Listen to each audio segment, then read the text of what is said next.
On the following day, he flew to Rome on a business trip. By 4 o'clock, he was free. He was filled with ineradicable sadness. He thought of his wife, and not only of her. All the women he had ever known filed past his eyes, and it seemed that he had missed them all.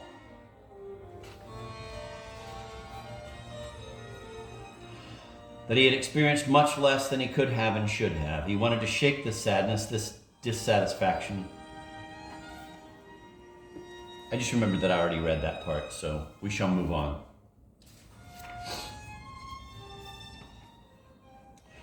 What did he know about her? Not much.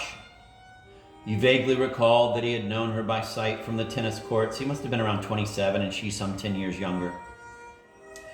And that he had once invited her to a nightclub. In those days, a certain dance was popular in which the man and woman faced each other about a step apart, twisted their hips, and alternately reached out one arm and then the other toward the partner. It was this motion of hers that imprinted her in his memory.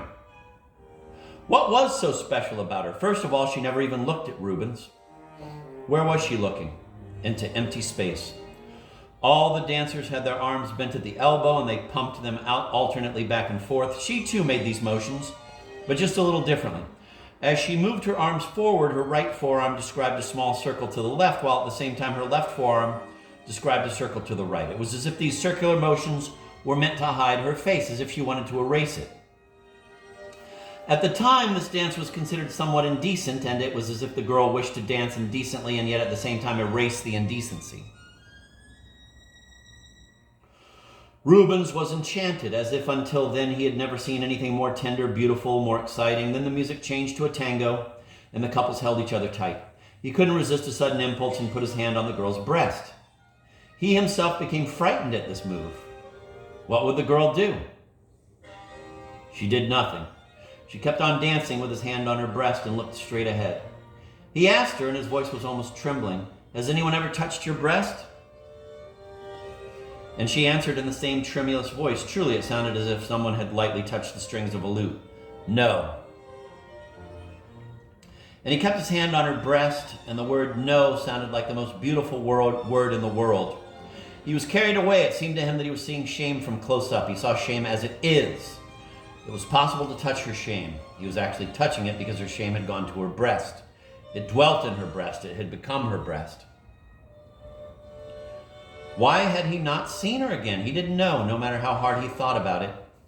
He no longer remembered.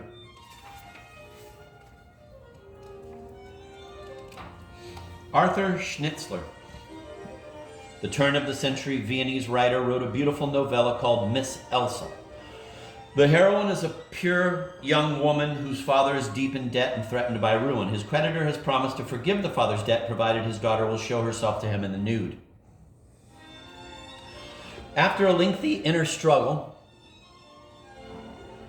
Elsa agrees, but is so ashamed by the exhibition of her nudity that she goes mad and dies. Don't misunderstand, this is not a moralistic tale intended to denounce the evil, depraved rich. No, it is an erotic novella that leaves you breathless. It lets you understand the power that nudity once had. It meant an enormous sum of money for the creditor, and for the girl, infinite shame leading to an excitement bordering on death.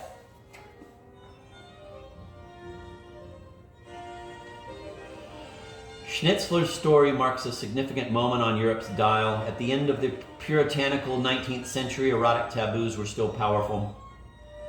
But the loosening of morals awoke an equally powerful longing to overstep those taboos. Shame and shamelessness transected each other at the point where both had equal force.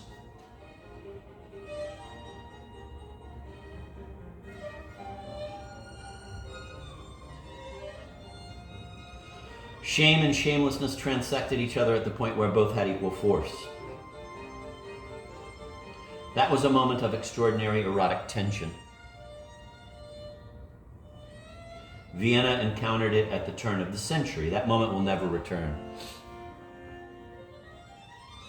Shame means that we resist what we desire and feel ashamed that we desire what we resist. Rubens belonged to the last European generation that grew up knowing shame.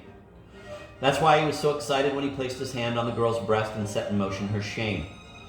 Once, while still at school, he had crept into a hallway from whose window he could observe his female schoolmates stripped to the waist waiting for chest x-rays. One of them saw him and started shouting. The others threw their coats over their shoulders, ran out shouting into the hallway, and started to chase him. Rubens experienced a moment of fear. They suddenly ceased to be schoolmates, colleagues, comrades willing to joke and flirt. Their faces were full of real anger, a collective anger determined to hound him. He escaped, but they continued in their chase and lodged a complaint with the headmaster.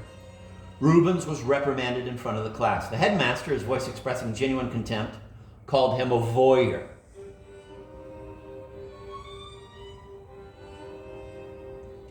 By the time he was 40, women would leave their brassieres in the drawer and lounge on beaches showing their breasts to the entire world. He walked along the shore, and his eyes tried to avoid their unexpected nakedness because the old imperative was still firmly anchored inside him, not to violate feminine shame.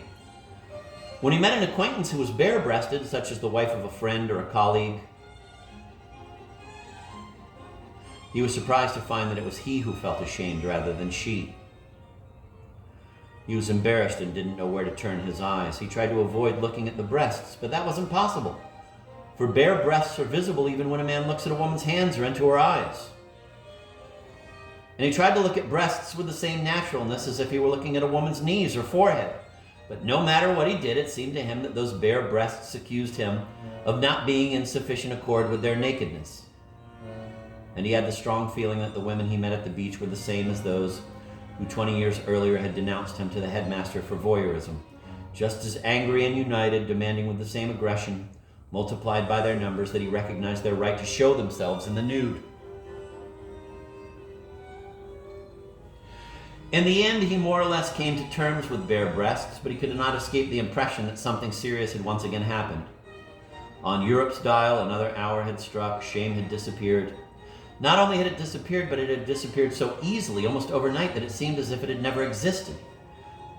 That it had only been an invention of men when they stood face to face with a woman. That shame had been their illusion, their erotic dream.